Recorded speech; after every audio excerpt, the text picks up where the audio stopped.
क्या आपने कभी सोचा है कि स्कूल में हमें गणित, विज्ञान, इतिहास सिखाया जाता है, लेकिन पैसों को मैनेज करना क्यों नहीं सिखाया जाता? क्या आपने कभी वंडर किया है कि कुछ लोग कड़ी मेहनत करके भी फाइनेंशियली स्ट्रगल करते हैं, जबकि कुछ लोग कम मेहनत करके भी अमीर बन जाते हैं? क्या आप भी उन मिलियंस लोगों में से हैं जो हर महीने पे चेक टू पे चेक जीते हैं और सोचते हैं कि इस रैट रेस से निकलने का कोई रास्ता जरूर होगा? आज मैं आपको एक ऐसी किताब के बारे में बताऊंगी जिसने पर्सनल फाइनेंस की दुनिया में क्रांति ला दी है। रॉबर्ट कियोसाकी की रिच डैड पुअर डैड एक ऐसी किताब है जिसने दुनिया भर के करोड़ों लोगों को पैसों के बारे में अलग तरह से सोचना सिखाया है। 1997 में पब्लिश हुई यह किताब 40 से भी ज्यादा लैंग्वेजेस में ट्रांसलेट हो चुकी है और इसकी 4 करोड़ से ज्यादा कॉपीज बिक चुकी हैं। क्या आप जानते हैं कि कियोसाकी के पास 2 पिता थे? एक उनके बायोलॉजिकल फादर जो हाईली एजुकेटेड थे लेकिन फाइनेंशियली स्ट्रगल करते थे, पुअर डैड, और दूसरे उनके दोस्त के पिता जो फॉर्मल एजुकेशन में उतने एजुकेटेड नहीं थे लेकिन अमीर थे, रिच डैड। इस किताब में कियोसाकी बताते हैं कि इन दोनों पिताओं से उन्होंने पैसों के बारे में क्या-क्या सीखा और कैसे रिच डैड के लेसन्स उन्हें फाइनेंशियल फ्रीडम की ओर ले गए। पुअर डैड हमेशा कहते थे, पढ़ाई करो, अच्छी नौकरी पाओ और सिक्योरिटी के लिए सरकारी जॉब करो, जबकि रिच डैड कहते थे, पैसों के बारे में सीखो, अपना बिजनेस बनाओ और एसेट्स खरीदो जो तुम्हारे लिए पैसा कमाए। यह किताब इन्हीं 2 अलग अलग माइंडसेट्स के बीच के कंट्रास्ट पर बेस्ड है और बताती है कि क्यों रिच डैड का माइंडसेट वेल्थ बिल्डिंग के लिए ज्यादा इफेक्टिव है। क्या आप जानते हैं कि कियोसाकी के अनुसार मिडिल क्लास और पुअर क्लास के लोग एसेट्स और लायबिलिटीज में फर्क नहीं समझते? वे अपने घर को एसेट समझते हैं, जबकि रिच डैड के अनुसार यह एक लायबिलिटी है क्योंकि यह हर महीने आपकी जेब से पैसे निकालता है, न कि आपकी जेब में डालता है। कियोसाकी की सिंपल डेफिनेशन है, एसेट वो है जो आपकी जेब में पैसा डालता है और लायबिलिटी वो है जो आपकी जेब से पैसा निकालती है। इस किताब में आप 6 बेसिक लेसन सीखेंगे जो रिच डैड ने कियोसाकी को सिखाए। अमीर लोग पैसों के लिए काम नहीं करते, पैसे उनके लिए काम करते हैं। फाइनेंशियल एजुकेशन की इंपॉर्टेंस, पैसों के बारे में जानो, न कि सिर्फ उसे कमाओ। बिजनेस डेवलप करो, नौकरी का मतलब है जस्ट ओवर ब्रोक। टैक्स और कॉर्पोरेशंस के बारे में जानो, अमीर लोग कम टैक्स क्यों देते हैं। अमीर लोग पैसे क्रिएट करते हैं, गरीब और मिडिल क्लास के लोग पैसों के लिए काम करते हैं। लर्निंग के लिए काम करो, स्किल्स इनकम से ज्यादा इंपॉर्टेंट हैं। क्या आप फाइनेंशियल फ्रीडम पाना चाहते हैं? क्या आप जानना चाहते हैं कि कैसे अपनी आय का इस्तेमाल संपत्ति बनाने में करें, न कि देनदारी खरीदने में? क्या आप भी उन रैट रेस से बाहर निकलना चाहते हैं जहां हर महीने बिल्स पे करने के बाद आपके पास बचत के लिए कुछ नहीं बचता? तो मेरे साथ जुड़िए इस समरी में, जहां मैं आपको रॉबर्ट कियोसाकी के रेवोल्यूशनरी आइडियाज के बारे में बताऊंगी जो आपके पैसों से जुड़े माइंडसेट को हमेशा के लिए बदल सकते हैं। जैसा कि कियोसाकी कहते हैं, दुनिया में सबसे बड़ी फाइनेंशियल समस्या ये है कि स्कूलों में फाइनेंशियल एजुकेशन नहीं दी जाती। आज हम इसी गैप को भरने की कोशिश करेंगे। क्या आप रेडी हैं रिच डैड के सीक्रेट्स जानने के लिए? क्या आप तैयार हैं पैसों के बारे में अपनी सोच को चेंज करने के लिए? तो आइए शुरू करते हैं इस माइंड ओपनिंग जर्नी को जो आपको पुअर डैड के माइंडसेट से रिच डैड के माइंडसेट की ओर ले जाएगी। 2 डैड की कहानी। रॉबर्ट कियोसाकी की कहानी बहुत दिलचस्प है। उनके पास 2 डैड थे। एक था उनका बायोलॉजिकल पिता जिसे वे पुअर डैड कहते हैं, और दूसरा था उनके बेस्ट फ्रेंड माइक का पिता जिसे वे रिच डैड कहते हैं। उनके पुअर डैड हाईली एजुकेटेड थे, पीएचडी होल्डर थे और हवाई के एजुकेशन सिस्टम में एक टॉप पोजीशन पर थे। वे एक अच्छे इंसान थे जो अपने फैमिली को अच्छी लाइफ देना चाहते थे, लेकिन फिनेंशियल मामलों में वे हमेशा स्ट्रगल करते रहे। वे हर महीने अपनी सारी सैलरी खर्च कर देते थे और रिटायरमेंट के समय तक भी उनके पास कुछ खास सेविंग्स नहीं थी। पुअर डैड हमेशा कहते थे, मैं पैसे को अफोर्ड नहीं कर सकता या पैसा मेरे लिए प्रॉब्लम है। जब भी रॉबर्ट कुछ मांगते थे, जैसे एक नया बाइक या नए जूते, तो उनके पिता कहते थे, हमारे पास इसके लिए पैसे नहीं हैं, या क्या तुम्हें पता नहीं है कि हम अमीर नहीं हैं? दूसरी तरफ उनके रिच डैड ने 8वीं कक्षा से ज्यादा पढ़ाई नहीं की थी, लेकिन वे एक सक्सेसफुल बिजनेसमैन थे। उन्होंने कई कंपनियां, रेस्टोरेंट्स, कंस्ट्रक्शन कंपनीज और स्टोर्स बनाए थे। वे हवाई के सबसे अमीर लोगों में से एक थे। वे हमेशा कहते थे, मैं कैसे अफोर्ड कर सकता हूं, या पैसा मेरे लिए सॉल्यूशन है। जब रॉबर्ट 9 साल के थे, तब उन्होंने और उनके दोस्त माइक ने रिच डैड से पैसे कमाने का राज पूछा। रिच डैड ने उन्हें 10 सेंट प्रति घंटे के हिसाब से अपने स्टोर में काम करने की ऑफर दी। यह 1956 में था और उस समय यह बहुत कम पेमेंट थी। आज के हिसाब से यह लगभग $2 प्रति घंटे जैसा था। कुछ हफ्तों के बाद रॉबर्ट ने यह जॉब छोड़ने का फैसला किया, क्योंकि उन्हें लगा कि उन्हें एक्सप्लॉइट किया जा रहा है। जब उन्होंने रिच डैड से अपनी सैलरी बढ़ाने के लिए कहा, तो रिच डैड ने मना कर दिया। इससे रॉबर्ट नाराज हो गए और उन्होंने जॉब छोड़ने की बात कही। तब रिच डैड ने उन्हें अपना पहला लेसन सिखाया। अधिकतर लोग पैसे के लिए काम करते हैं, लेकिन अमीर लोग पैसे को अपने लिए काम करवाते हैं। उन्होंने कहा कि जब आप पैसे के लिए काम करते हैं, तो आप अपने टाइम को पैसे के बदले बेच रहे होते हैं और आपके पास लिमिटेड टाइम है। लेकिन जब आप पैसे को अपने लिए काम करवाते हैं, तो आपके पैसे 24 घंटे 7 दिन आपके लिए काम करते हैं और आप अनलिमिटेड पैसे कमा सकते हैं। रिच डैड ने रॉबर्ट और माइक को बिना पेमेंट के काम करने के लिए कहा और बदले में उन्हें फाइनेंशियल एजुकेशन देने का वादा किया। उन्होंने कहा, मैं तुम्हें पैसे नहीं दूंगा, लेकिन अगर तुम मेरे साथ काम करोगे तो मैं तुम्हें सिखाऊंगा कि अमीर कैसे बने। स्कूल में वे तुम्हें यह सिखाएंगे कि पैसे के लिए कैसे काम करें, लेकिन मैं तुम्हें सिखाऊंगा कि पैसे तुम्हारे लिए कैसे काम करें। रॉबर्ट और माइक ने इस ऑफर को स्वीकार किया और हर शनिवार को रिच डैड के साथ काम करना शुरू कर दिया। रिच डैड ने उन्हें बिजनेस मीटिंग्स में अटेंड करने के लिए, अपने अकाउंटेंट्स के साथ काम करने के लिए और कस्टमर्स से बात करने के लिए इनवाइट किया। इस तरह उन्होंने रियल वर्ल्ड बिजनेस और इन्वेस्टिंग के बारे में सीखा। उनका पहला बिग लेसन यह था कि पैसे के लिए काम करना लॉन्ग टर्म सॉल्यूशन नहीं है। असली फ्रीडम तब आती है जब आपके पैसे आपके लिए काम करें। यह लेसन उनकी पूरी लाइफ के लिए फाउंडेशन बन गया। रिच और पुअर की सोच में अंतर। रिच डैड और पुअर डैड की सोच में बहुत बड़ा अंतर था, जो उनके फाइनेंशियल स्टेटस को डिफाइन करता था। पुअर डैड मानते थे कि एजुकेशन ही सब कुछ है और अगर आप अच्छी डिग्री हासिल करें तो आप अच्छी जॉब पा सकते हैं। वे हमेशा सेफ्टी, सिक्योरिटी और जॉब स्टेबिलिटी पर फोकस करते थे। वे कहते थे, अच्छे ग्रेड्स लाओ ताकि तुम एक अच्छी सिक्योर जॉब पा सको।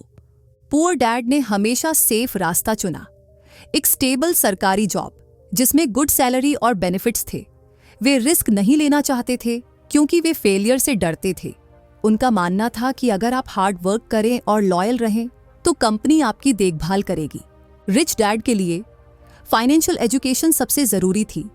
वे मानते थे कि स्कूल हमें कमाने के लिए तैयार करते हैं, लेकिन वे हमें पैसों के बारे में नहीं सिखाते। उनका मानना था कि असली एजुकेशन तो रियल वर्ल्ड से आती है। वे कहते थे, स्कूल में अच्छे मार्क्स लाना अच्छा है, लेकिन फाइनेंशियल एजुकेशन से ज्यादा इंपॉर्टेंट कुछ भी नहीं है। रिच डैड रिस्क लेने से नहीं डरते थे। वे जानते थे कि बड़े रिटर्न पाने के लिए कभी कभी बड़े रिस्क लेने पड़ते हैं। हालांकि वे कैलकुलेटेड रिस्क लेते थे। वे हर बिजनेस डील को बारीकी से स्टडी करते थे और तभी इन्वेस्ट करते थे जब वे समझ जाते थे कि रिस्क और रिवॉर्ड कितना है। पुअर डैड का मानना था कि एक घर आपका सबसे बड़ा एसेट है। वे हमेशा कहते थे, हमारा घर हमारा सबसे बड़ा इन्वेस्टमेंट है। वे अपनी इनकम का एक बड़ा हिस्सा अपने मॉर्गेज पेमेंट पर खर्च करते थे। इसके विपरीत रिच डैड कहते थे, आपका घर एक असेट नहीं है, यह एक लायबिलिटी है। वे समझाते थे कि एक घर आपकी जेब से हर महीने पैसे निकालता है, मॉर्गेज, टैक्स, इंश्योरेंस, मेंटेनेंस, न कि आपकी जेब में पैसे डालता है। रिच डैड कहते थे, मैं पैसे के लिए काम नहीं करता, पैसा मेरे लिए काम करता है। वे अपनी इनकम को इन्वेस्टमेंट में लगाते थे, जिससे उन्हें पैसिव इनकम मिलती थी। वे अपने खर्चों को कंट्रोल में रखते थे और अपनी इनकम का एक बड़ा हिस्सा अपने एसेट्स को बढ़ाने में इन्वेस्ट करते थे। वहीं पुअर डैड अपनी सारी इनकम को अपने लाइफस्टाइल और एक्सपेंसेस पर खर्च कर देते थे। वे हमेशा एक बड़े घर, नई कार और हॉलिडे ट्रिप जैसी चीजों पर पैसे खर्च करते थे, जिसके कारण वे कभी भी फाइनेंशियली फ्री नहीं हो पाए। एक और बड़ा अंतर यह था कि पुअर डैड मानते थे कि पैसा और अमीरी के बारे में बात करना अशिष्ट है। वे कहते थे, हमें पैसे के बारे में बात नहीं करनी चाहिए। इसलिए रॉबर्ट को घर पर कभी फाइनेंशियल एजुकेशन नहीं मिली। दूसरी ओर रिच डैड खुलकर पैसे के बारे में बात करते थे। वे फाइनेंशियल कॉन्सेप्ट्स को समझाते थे और रॉबर्ट और माइक को उनके बारे में सवाल पूछने के लिए प्रोत्साहित करते थे। उन्होंने उन्हें फाइनेंशियल स्टेटमेंट्स पढ़ना सिखाया और बताया कि बैलेंस शीट और इनकम स्टेटमेंट कैसे काम करते हैं। यह सोच का अंतर ही था जिसने रिच डैड को अमीर बनाया और पुअर डैड को मिडिल क्लास में रखा। पुअर डैड एक एकेडमिक डिग्री के लिए पढ़ाई करते थे, जबकि रिच डैड पैसे और इन्वेस्टिंग के बारे में सीखते थे। रेट रेस से बाहर निकलना। कियोसाकी इस बात पर जोर देते हैं कि ज्यादातर लोग एक रैट रेस में फंसे हुए हैं।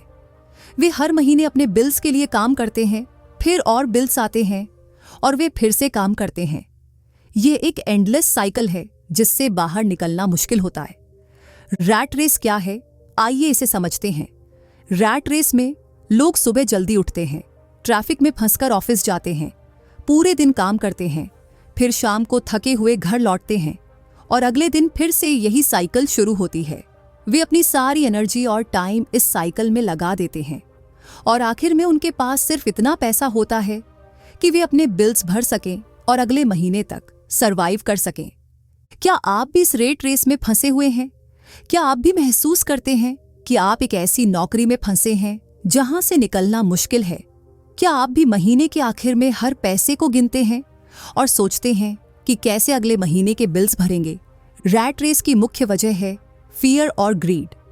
फियर हमें सुरक्षित जॉब पकड़े रखने के लिए मजबूर करता है, भले ही हम वहां खुश न हों। हम अपनी जॉब छोड़ने से डरते हैं क्योंकि हमें डर होता है कि हम अपने बिल्स कैसे भरेंगे या अपनी फैमिली का पालन पोषण कैसे करेंगे। और ग्रीड हमें हमेशा ज्यादा खर्च करने के लिए प्रेरित करता है। बड़ी कार, बड़ा घर, डिजाइनर कपड़े वगैरह। हम अपने पड़ोसियों से कंपटीशन में रहना चाहते हैं, इसलिए हम और ज्यादा काम करते हैं ताकि और ज्यादा खर्च कर सके। ये एक विशियस सर्कल बन जाता है। कियोसाकी बताते हैं कि रैट रेस से बाहर निकलने का एकमात्र तरीका है खुद को फाइनेंशियल एजुकेशन से लैस करना। हमें सीखना होगा कि पैसा कैसे काम करता है और हमें अपना पैसा कैसे मैनेज करना है। रैट रेस से बाहर निकलने के लिए आपको अपनी फाइनेंशियल इंटेलिजेंस बढ़ानी होगी। आपको समझना होगा कि असली एसेट क्या है और आपको अपनी इनकम का कितना हिस्सा एसेट्स में इन्वेस्ट करना चाहिए। लेकिन फाइनेंशियल एजुकेशन ही काफी नहीं है, आपको एक्शन भी लेना होगा। आपको अपनी आदतों और खर्च करने के तरीकों को बदलना होगा। आपको अपनी इनकम बढ़ाने के नए तरीके खोजने होंगे और मोस्ट इंपॉर्टेंट, आपको पैसिव इनकम सोर्सेज डेवलप करने होंगे। कियोसाकी के अनुसार एक एसेट वह है जो आपकी जेब में पैसे डालता है, जबकि एक लायबिलिटी वह है जो आपकी जेब से पैसे निकालता है। अधिकतर लोग अपनी सारी इनकम लायबिलिटीज में लगा देते हैं, जैसे कि बड़ा घर, कार या लग्जरी आइटम्स। इससे वे कभी भी अमीर नहीं बन पाते। अगर आप रैट रेस से बाहर निकलना चाहते हैं तो आपको अपनी इनकम का एक बड़ा हिस्सा एसेट्स में इन्वेस्ट करना होगा।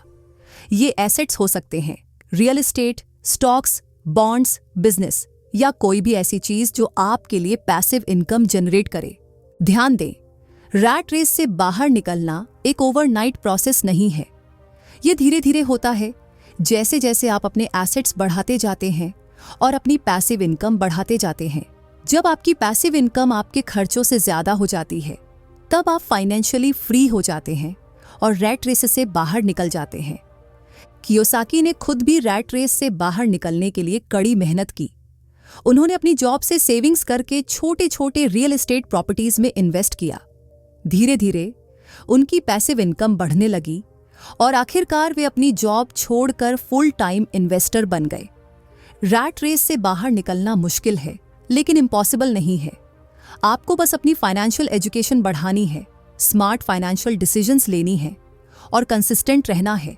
और सबसे इंपॉर्टेंट, आपको अपने फियर और ग्रीड पर कंट्रोल रखना है। Assets versus liabilities. कियोसाकी के अनुसार अमीर और गरीब के बीच सबसे बड़ा फर्क यह है कि अमीर लोग एसेट्स खरीदते हैं, जबकि गरीब और मिडिल क्लास लोग लायबिलिटीज खरीदते हैं जिन्हें वे एसेट्स समझते हैं। पर एसेट क्या है और लायबिलिटी क्या है? आइए इसे ठीक से समझते हैं। एक एसेट वह है जो आपके पॉकेट में पैसे डालता है, जबकि एक लायबिलिटी वह है जो आपके पॉकेट से पैसे निकालता है। इस डेफिनेशन को ध्यान में रखते हुए आइए कुछ एग्जाम्पल्स देखें। एसेट के एग्जाम्पल्स: रेंटल प्रॉपर्टी जो आपको हर महीने किराया देती है, स्टॉक्स जो आपको डिविडेंड देते हैं, बॉन्ड्स जो आपको इंटरेस्ट देते हैं, बिजनेस जो आपको प्रॉफिट देता है चाहे आप वहां काम करें या न करें, रॉयल्टीज फ्रॉम पैटेंट्स, कॉपीराइट्स या अन्य इंटेलेक्चुअल प्रॉपर्टी। लायबिलिटी के एग्जाम्पल्स: आपका घर, हां आपने सही सुना, कार, क्रेडिट कार्ड का बकाया, पर्सनल लोन्स, मॉर्गेज। अमीर लोग हमेशा अपनी इनकम का एक बड़ा हिस्सा एसेट्स में लगाते हैं, जिससे उन्हें पैसिव इनकम मिलती है। जैसे जैसे उनके एसेट्स बढ़ते हैं, वैसे वैसे उनकी पैसिव इनकम भी बढ़ती है। इस पैसिव इनकम से वे अपने लाइफस्टाइल को फाइनेंस करते हैं और भी ज्यादा एसेट्स खरीदते हैं। यह एक पॉजिटिव साइकिल बन जाता है, जिससे वे और भी अमीर होते जाते हैं। चलिए एक अमीर आदमी का उदाहरण लेते हैं। मान लीजिए कि वह अपनी इनकम का 20% एसेट्स में इन्वेस्ट करता है, जैसे कि रेंटल प्रॉपर्टीज, स्टॉक्स या एक बिजनेस। हर महीने उसके एसेट्स उसके लिए पैसे जनरेट करते हैं, जिससे उसकी इनकम और बढ़ जाती है। यह एक्स्ट्रा इनकम वह अपने लाइफस्टाइल के लिए इस्तेमाल कर सकता है या फिर और एसेट्स खरीदने के लिए रीइन्वेस्ट कर सकता है। समय के साथ उसके एसेट्स बढ़ते जाते हैं और उसकी पैसिव इनकम भी बढ़ती जाती है। आखिरकार उसकी पैसिव इनकम इतनी हो जाती है कि वह अपनी जॉब छोड़ सकता है और फिर भी कंफर्टेबल लाइफस्टाइल जी सकता है। इसके विपरीत मिडिल क्लास और गरीब लोग अपनी इनकम का ज्यादातर हिस्सा लायबिलिटीज पर खर्च करते हैं। वे अपनी सैलरी का बड़ा हिस्सा अपने घर के मॉर्गेज, कार के लोन, क्रेडिट कार्ड के बिल्स और अन्य एक्सपेंसेस पर खर्च कर देते हैं। इसलिए उनके पास बहुत कम पैसा बचता है जिसे वे एसेट्स में इन्वेस्ट कर सकें। चलिए एक मध्यम वर्ग के व्यक्ति का उदाहरण लेते हैं। मान लीजिए कि वह अपनी आय का 30% अपने घर के मॉर्गेज पर खर्च करता है, 15% कार के लोन पर, 10% क्रेडिट कार्ड के बिल्स पर और 40% अन्य रहन सहन एक्सपेंसेस पर। इससे उसके पास सिर्फ 5% बचता है जिसे वह एसेट्स में इन्वेस्ट कर सकता है। इससे उसकी पैसिव इनकम बहुत धीरे धीरे बढ़ती है और उसे अपनी जॉब से रिटायर होने में बहुत लंबा समय लगता है। आपको यह समझना होगा कि आपका घर एक एसेट नहीं है, बल्कि एक लायबिलिटी है। हां, आपने सही सुना। हालांकि अधिकतर लोग अपने घर को अपना सबसे बड़ा इन्वेस्टमेंट मानते हैं, लेकिन अगर आप ध्यान से देखें तो आपका घर आपकी जेब से हर महीने पैसे निकालता है। Mortgage payment, maintenance, tax, insurance, utilities वगैरह। ये बात आपको शॉकिंग लग सकती है, लेकिन कियोसाकी एक्सप्लेन करते हैं कि आपका घर एक एसेट तभी बन सकता है जब आप इसे बेच दें और इससे प्रॉफिट कमाएं। तब तक ये एक लायबिलिटी है। इसी तरह एक नई कार भी एक लायबिलिटी है, क्योंकि इसकी वैल्यू समय के साथ घटती जाती है और इसके मेंटेनेंस पर भी खर्च आता है। कियोसाकी हमेशा कहते हैं, अमीर लोग पुरानी कारें खरीदते हैं, जबकि गरीब और मिडिल क्लास लोग नई कारें खरीदते हैं। ये बात ध्यान देने वाली है कि कियोसाकी नहीं कहते कि आपको घर या कार नहीं खरीदना चाहिए। वे बस यह कहते हैं कि आपको पहले एसेट्स खरीदने चाहिए जो आपके लिए इनकम जनरेट करे, और फिर उस इनकम से आप अपनी लायबिलिटीज की फाइनेंसिंग कर सकते हैं। उनका मानना है कि आपको पहले फाइनेंशियली फ्री होना चाहिए और फिर आप अपने ड्रीम हाउस या ड्रीम कार खरीद सकते हैं। अगर आप पहले अपना सारा पैसा लायबिलिटीज पर खर्च कर देते हैं तो आप कभी भी फाइनेंशियली फ्री नहीं हो पाएंगे। अमीर बनने के लिए आपको एसेट्स और लायबिलिटीज के बीच के फर्क को समझना होगा और अपनी इनकम का ज्यादा से ज्यादा हिस्सा एसेट्स में लगाना होगा। कियोसाकी सजेस्ट करते हैं कि आपको अपनी इनकम का कम से कम 20% एसेट्स में इन्वेस्ट करना चाहिए और जैसे जैसे आपकी इनकम बढ़ती है आपको इस परसेंटेज को बढ़ाना चाहिए। Cash flow quadrant. कियोसाकी ने अपनी दूसरी किताब कैश फ्लो क्वाड्रेंट में एक बहुत ही पावरफुल कंसेप्ट दिया है। वह कंसेप्ट है कैश फ्लो क्वाड्रेंट, जो बताता है कि लोग इनकम कैसे जनरेट करते हैं। कैश फ्लो क्वाड्रेंट में 4 कैटेगरीज होती हैं। ई, एम्प्लॉई। ये वे लोग हैं जो एक जॉब करते हैं और फिक्स्ड सैलरी पाते हैं। वे सिक्योरिटी और रेगुलर पे चेक के लिए काम करते हैं। S, self employed. ये वे लोग हैं जो अपना खुद का बिजनेस चलाते हैं या फ्रीलांस काम करते हैं। वे अपना ओन बॉस होते हैं, लेकिन उनकी इनकम अभी भी उनके पर्सनल एफर्ट्स पर डिपेंड करती है। B, business owner. ये वे लोग हैं जिनके पास एक सिस्टम है जो बिना उनके एक्टिव इन्वॉल्वमेंट के भी चलता है। वे अपना बिजनेस ओन करते हैं लेकिन खुद काम नहीं करते। वे दूसरों के टाइम और एक्सपर्टीज का इस्तेमाल करके पैसे कमाते हैं। आई, इन्वेस्टर। ये वे लोग हैं जो अपने पैसे से पैसे कमाते हैं। वे स्टॉक्स, बॉन्ड्स, रियल एस्टेट या अन्य एसेट्स में इन्वेस्ट करके पैसिव इनकम जनरेट करते हैं।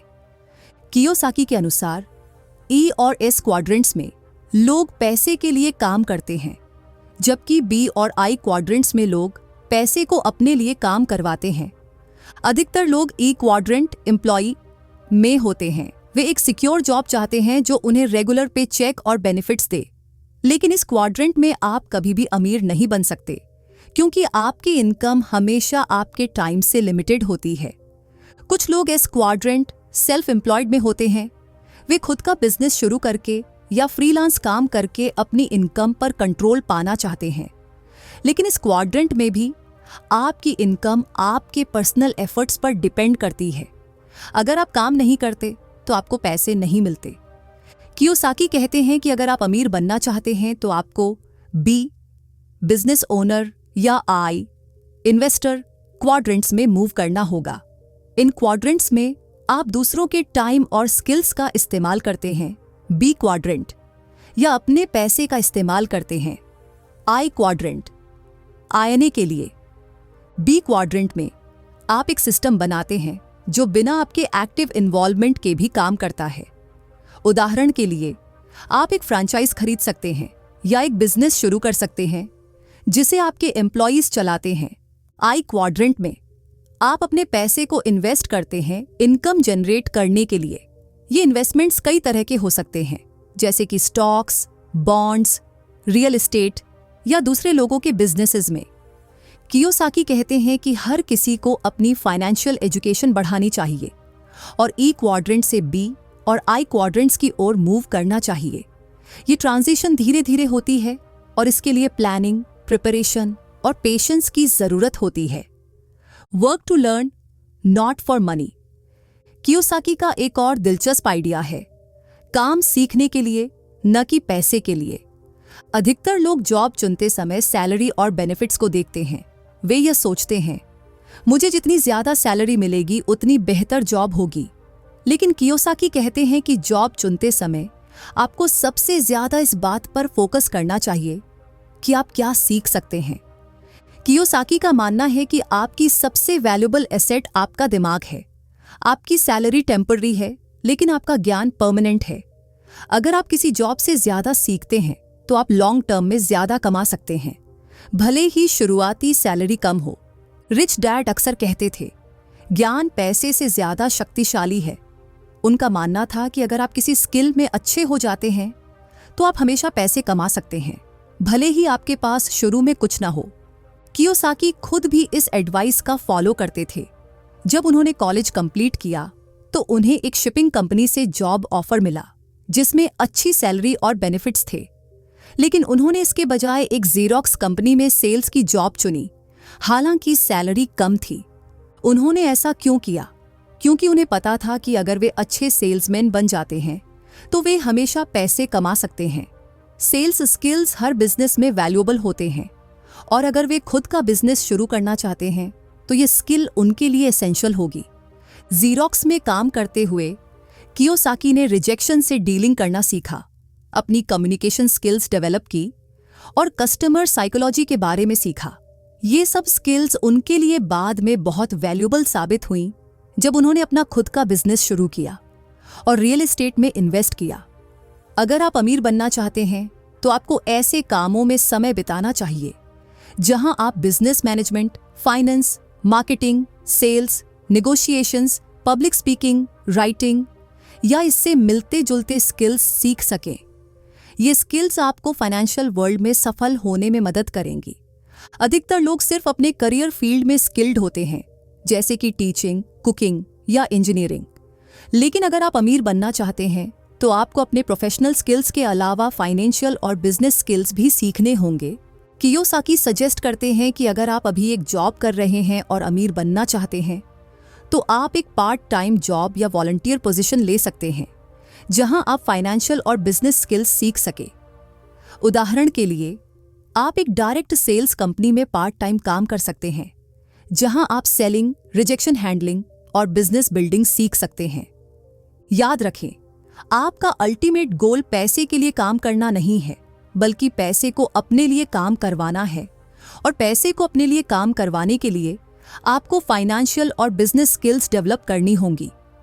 रॉबर्ट खुद कई अलग अलग जॉब्स पर काम किए, सेल्स की, मार्केटिंग की और एक स्मॉल बिजनेस भी चलाया।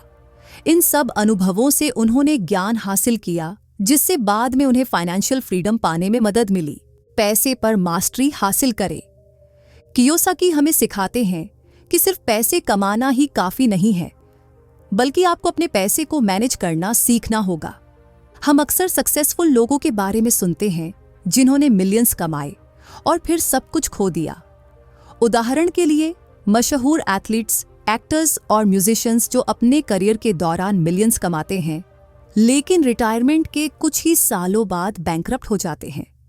ये इसलिए होता है क्योंकि अधिकतर लोग फाइनेंशियल एजुकेशन की कमी के कारण अपने पैसों को ठीक से मैनेज नहीं कर पाते। वे अपनी इनकम का एक बड़ा हिस्सा लायबिलिटीज पर खर्च कर देते हैं, जिससे उनके पास इन्वेस्टिंग के लिए कुछ भी नहीं बचता। कियोसाकी हमें 3 प्रकार के इनकम के बारे में सिखाते हैं: अर्न्ड इनकम, जॉब से; पोर्टफोलियो इनकम, इन्वेस्टमेंट से; और पैसिव इनकम, रियल एस्टेट या बिजनेस से। उनका कहना है कि अगर आप अमीर बनना चाहते हैं तो आपको अर्न्ड इनकम पर कम और पैसिव इनकम पर ज्यादा डिपेंड होना चाहिए। अर्न्ड इनकम पर हाईएस्ट टैक्स रेट लगता है और यह आपके टाइम के साथ लिंक्ड होता है, यानी अगर आप काम नहीं करते तो आपको पैसे नहीं मिलते। पोर्टफोलियो इनकम पर कम टैक्स रेट लगता है और यह आपके टाइम के साथ डायरेक्टली लिंक्ड नहीं होता। आप इन्वेस्ट करते हैं और फिर रिटर्न्स कमाते हैं। पैसिव इनकम पर लोवेस्ट टैक्स रेट लगता है या कुछ केस में जीरो टैक्स, और यह पूरी तरह से आपके टाइम से इंडिपेंडेंट होता है। यह आपके लिए 24 घंटे 7 दिन काम करता है, चाहे आप सो रहे हों या वेकेशन पर हों। कियोसाकी के अनुसार फाइनेंशियल इंटेलिजेंस के 4 मुख्य क्षेत्र हैं। अकाउंटिंग, फाइनेंशियल स्टेटमेंट्स को पढ़ना और समझना। इसमें बैलेंस शीट, इनकम स्टेटमेंट और कैश फ्लो स्टेटमेंट जैसी बेसिक फाइनेंशियल स्टेटमेंट्स को समझना शामिल है। आपको यह जानना चाहिए कि एसेट्स, लायबिलिटीज, इनकम और एक्सपेंसेस क्या हैं और उन्हें कैसे ट्रैक करें। इन्वेस्टिंग, पैसे से पैसा बनाने की स्ट्रैटेजीज। इसमें विभिन्न प्रकार के इन्वेस्टमेंट्स को समझना शामिल है, जैसे कि स्टॉक्स, बॉन्ड्स, रियल एस्टेट और स्मॉल बिजनेसेस। आपको यह पता होना चाहिए कि कैसे वैल्यू का असेसमेंट करें, रिस्क का मैनेजमेंट करें और अपने पोर्टफोलियो का डाइवर्सिफिकेशन करें। मार्केट अंडरस्टैंडिंग, सप्लाई और डिमांड की डायनामिक्स को समझना। इसमें यह समझना शामिल है कि मार्केट कैसे काम करता है, ट्रेंड्स को कैसे आइडेंटिफाई करें और अवसरों को कैसे पहचानें। आपको यह भी पता होना चाहिए कि लोग क्यों बाय और सेल करते हैं और इमोशंस किस तरह से बाइंग और सेलिंग डिसीजंस को प्रभावित करते हैं। लॉ, टैक्स एडवांटेज और कॉर्पोरेट प्रोटेक्शन को समझना।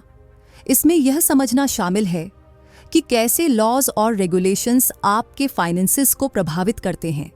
खासकर टैक्स के क्षेत्र में आपको यह पता होना चाहिए कि कैसे विभिन्न प्रकार के व्यावसायिक संरचनाओं जैसे कि सोल प्रोप्राइटरशिप, LLC और कॉर्पोरेशन का इस्तेमाल करके अपने एसेट्स को प्रोटेक्ट करें और टैक्स को मिनिमाइज करें। अगर आप इन 4 क्षेत्रों में ज्ञान हासिल करते हैं तो आप अपने पैसे पर मास्टरी हासिल कर सकते हैं और अपने फाइनेंशियल फ्यूचर को प्रभावित कर सकते हैं। कियोसाकी हमें बताते हैं कि फाइनेंशियल एजुकेशन एक लाइफ लॉन्ग जर्नी है।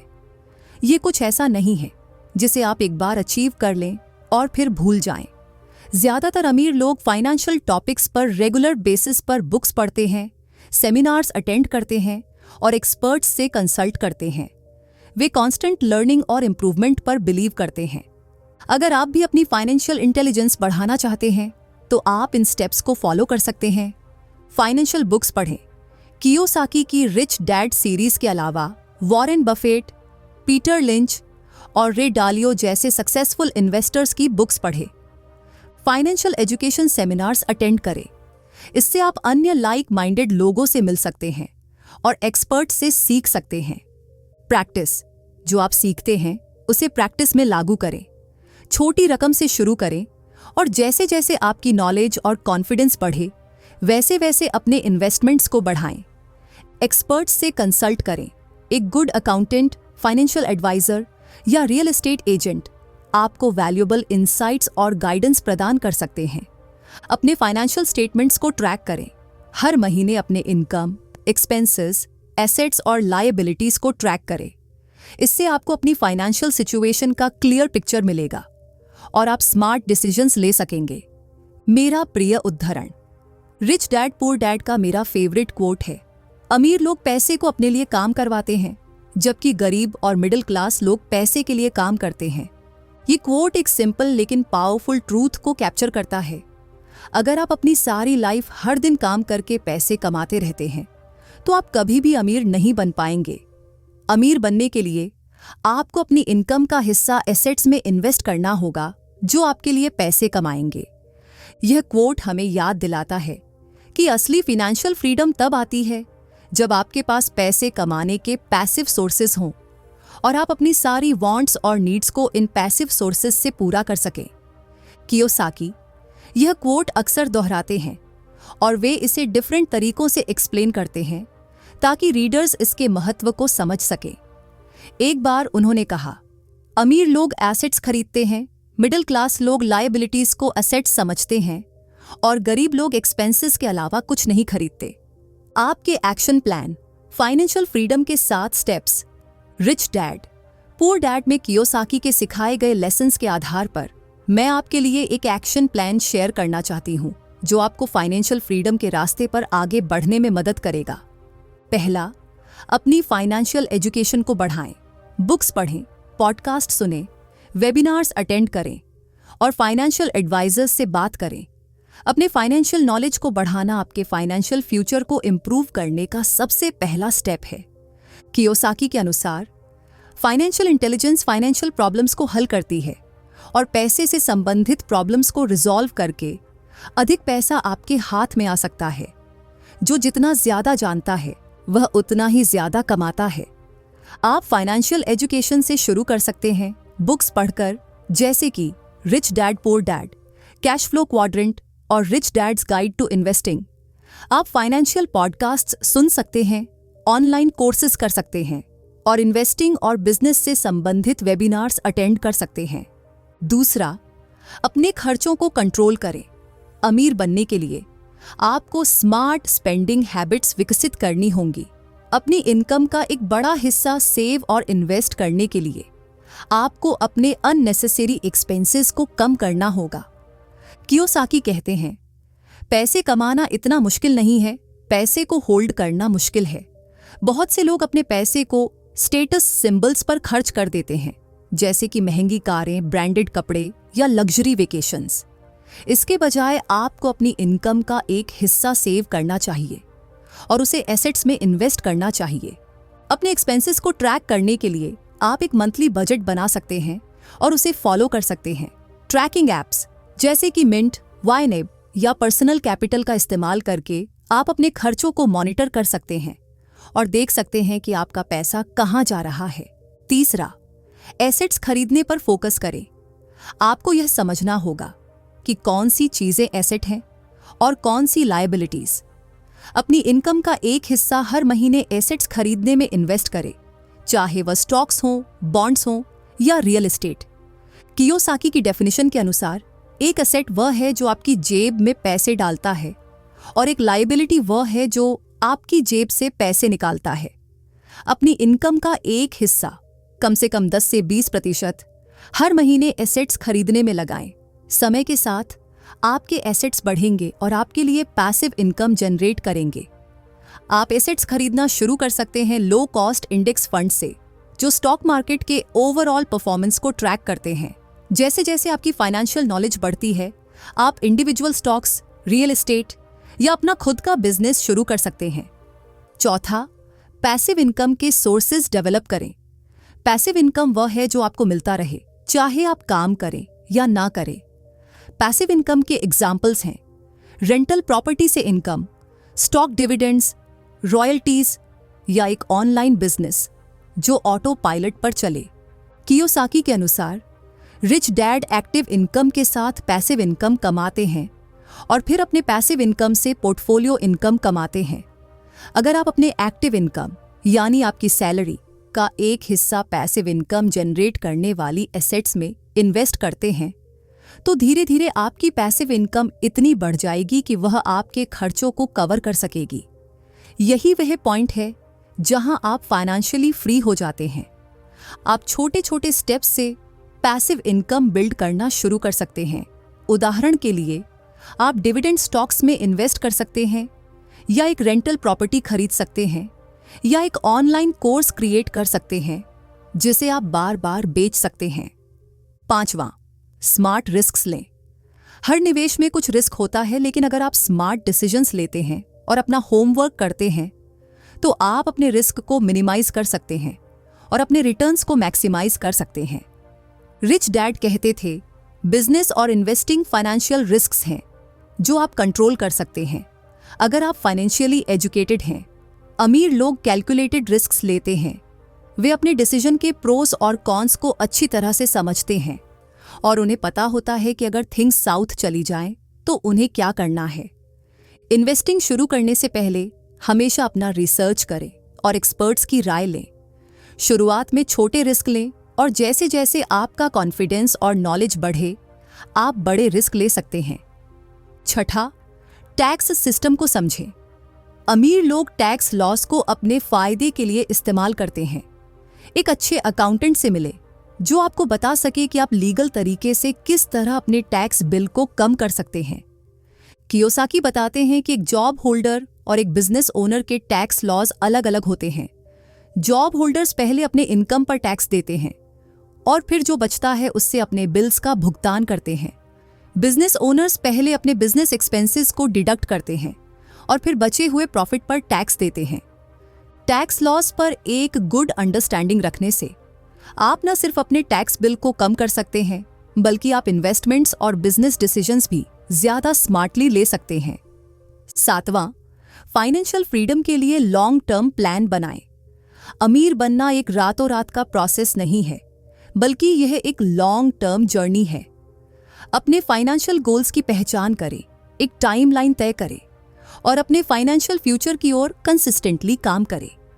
कियोसाकी हमेशा स्ट्रेस करते हैं कि वेल्थ क्रिएशन एक मैराथन है, न कि एक स्प्रिंट। आपको अपने फाइनेंशियल गोल्स को स्पष्ट रूप से डिफाइन करना चाहिए और फिर उन्हें अचीव करने के लिए एक स्टेप बाय स्टेप प्लान बनाना चाहिए। आपका प्लान ये बताता है कि आप किस टाइमलाइन में कितनी पैसिव इनकम अचीव करना चाहते हैं या कितने एसेट्स बिल्ड करना चाहते हैं। फिर आप इस प्लान को अचीव करने के लिए कंसिस्टेंट स्टेप्स लेते हैं। एक साथ बहुत कुछ करने की कोशिश न करें, धीरे धीरे एक स्टेप एट अ टाइम आगे बढ़ें।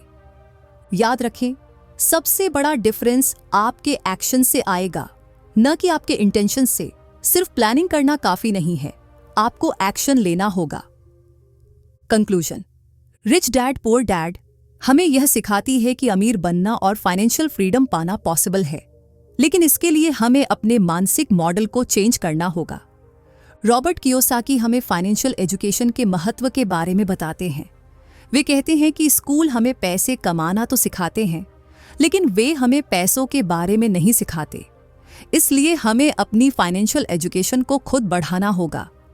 रिच डैड पुअर डैड में सिखाए गए मुख्य कॉन्सेप्ट्स को संक्षेप में देखें तो एसेट्स वे हैं जो आपके पॉकेट में पैसे डालते हैं, जबकि लायबिलिटीज वे हैं जो आपके पॉकेट से पैसे निकालते हैं।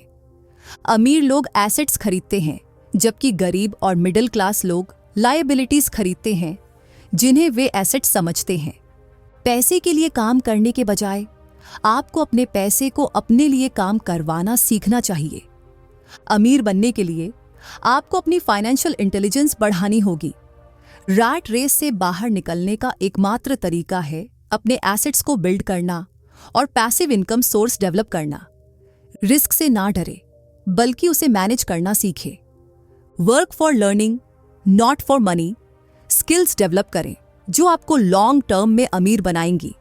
याद रखें, अमीर बनने के लिए क्या करना है, इसे जानना काफी नहीं है, आपको इसे इम्प्लीमेंट भी करना होगा। अगर आप इस नॉलेज को एक्शन में नहीं बदलते तो यह बेकार है।